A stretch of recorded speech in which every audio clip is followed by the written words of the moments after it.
from the 21st Century Afterschool program at Connors Elementary School. Today we're doing a new art form for me as well.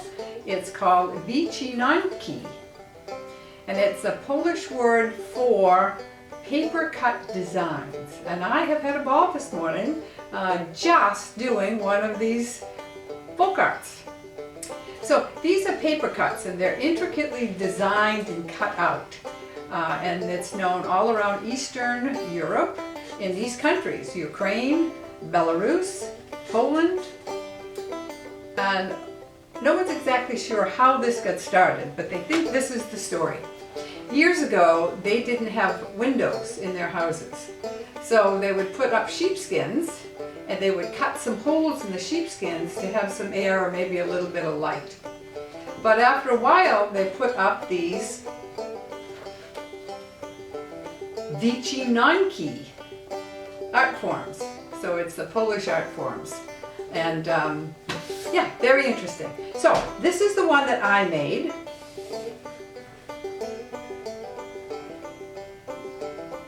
And if you'll notice, what we're going to do is we're going to take some circles, bigger circles, and put them on, and some little circles, and I cut so that they look like, what kind of flower? Tulips. Okay, so that's what we're going to make today. So here's what I'm going to do: get you the supplies, tell you what the supplies are. You can go and get them, and we'll be right back. You need white paper, you need colored construction paper, sharp scissors, glue, bowls and cups of different sizes. Sometimes I use a funky kind of a measuring tool, and some designs in your head. Okay, we'll be back in a minute. So we're going to take whatever you have for a big round circle that fits on the black construction paper. So, and it can't be tipped off the side at all. It's got to be completely round. So if you have like a top of a pan or the top of a pot, last time I think I used a big bowl. You could use a mixing bowl. Anyway, one of these, you're going to put it on and you're going to trace it.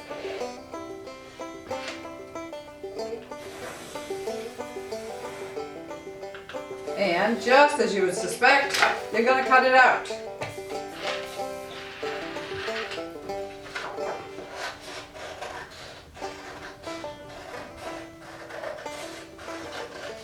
Now, while I'm doing this, did you give any thought to what designs you wanted to use? I'm going to take you through this one that I made before, and this one has tulips. If you want a specific design, do it right with me. You can do something different. I'll just show you an easy way to do it so that you can get 6 at the same time rather than doing tracing and cutting 6 of them. So on mine, I cut out round circles, and I'll show you how to get 6 at a time, and then I cut out the purple tulips, okay? Now, the little dots, I had a dot maker, so I could use that and some of the other things. You can go ahead and make vines, you can make whatever else you want on there. That's the time for you to put designs in that you like, so that when you put it on your wall, you have something that makes you smile. So back to this, we have this.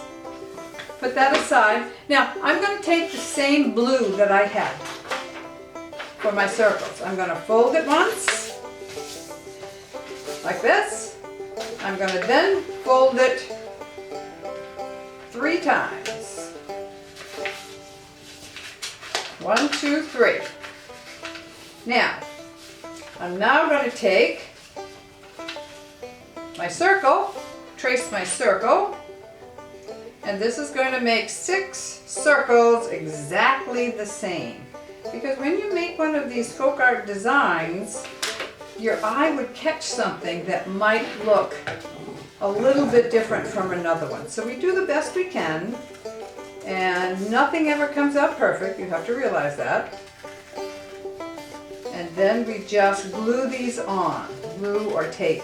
I like to tape mine on because it doesn't make as much of a lump. But if you have one or the other, that's fine. Now, I'm going to show you what I did.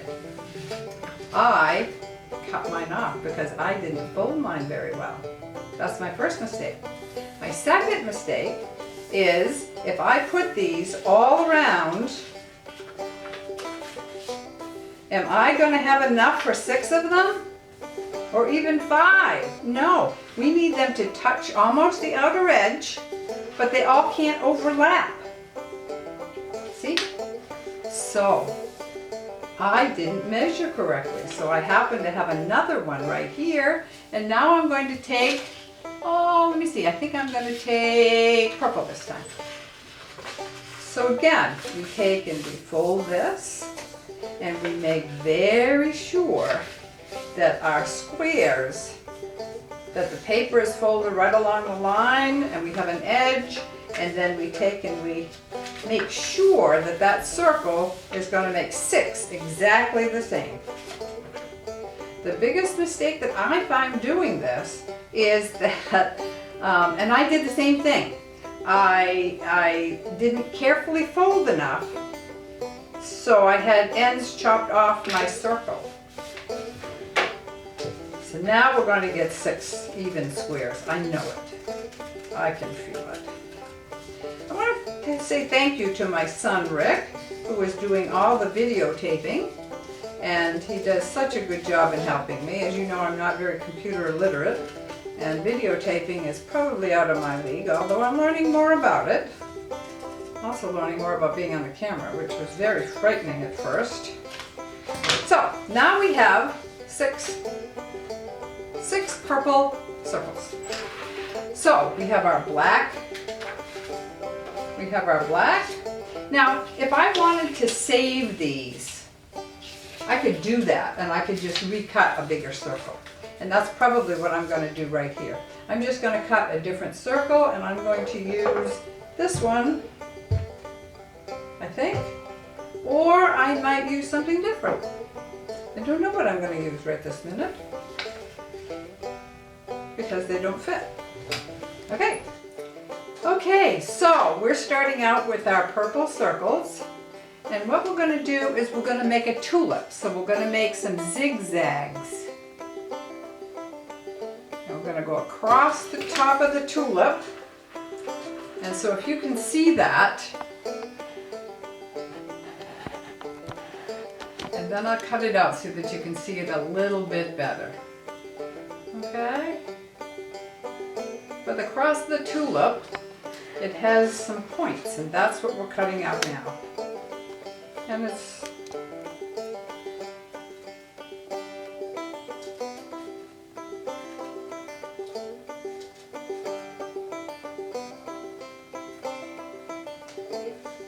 all right. So our tulips look like this.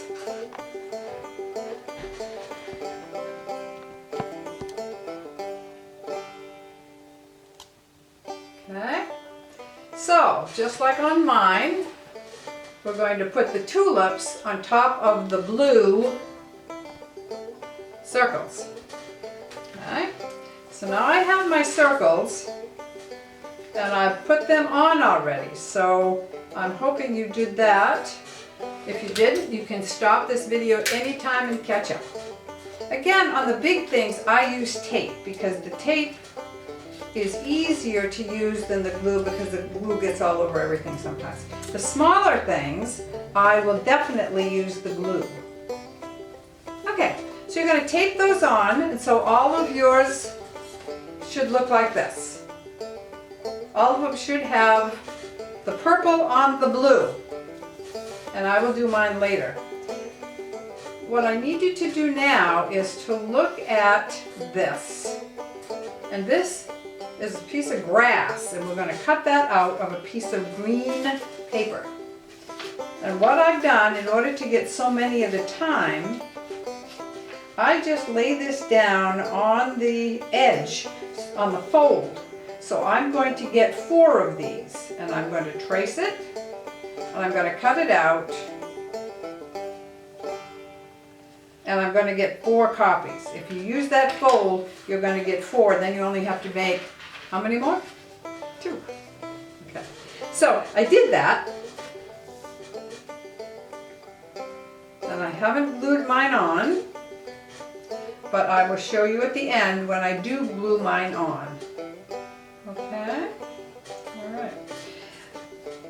Next thing I want you to do is take the yellow piece of paper, and I want you to make some small dots. And those are going to be at the top, and this way I'm going to use some glue. I'm going to put the dots as the top of the tulip.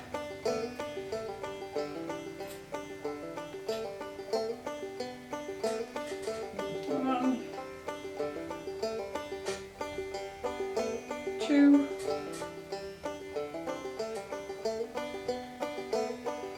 3. Once you get them on the glue, it's easy to move them around if you don't like them where they are. Okay, so I have 3 yellow dots at the top. I'm going to glue on my grass, and then we'll finish up. Hi! So, I put on the yellow dots above the tulips, and I've also added the green grass, and I'm going to show you how to do that, how to cut that. But what I want you to notice is when you lay on the green grass, it also makes a star in the middle. And so when you do the paper cutting, it's very ingenious of them. The Eastern European people make a design out of something that you didn't expect. Okay, so again, I took construction paper and I folded it into 4 pieces, cut it in half, fold it in half again. I always like to make a design so that I know where to cut. Some people don't have to, but I do. So, take my scissors, and I make. Now it's folded on one of those folds, so I have the grass down here at the end. So when I put it on my artwork, you see it has a fold like this, so I don't have to tape on all of those, and I made my star. Okay? And I think that's it. And at the end, we're going to show you some little bit more difficult ones that you might like to try. Thank you so much. Bye.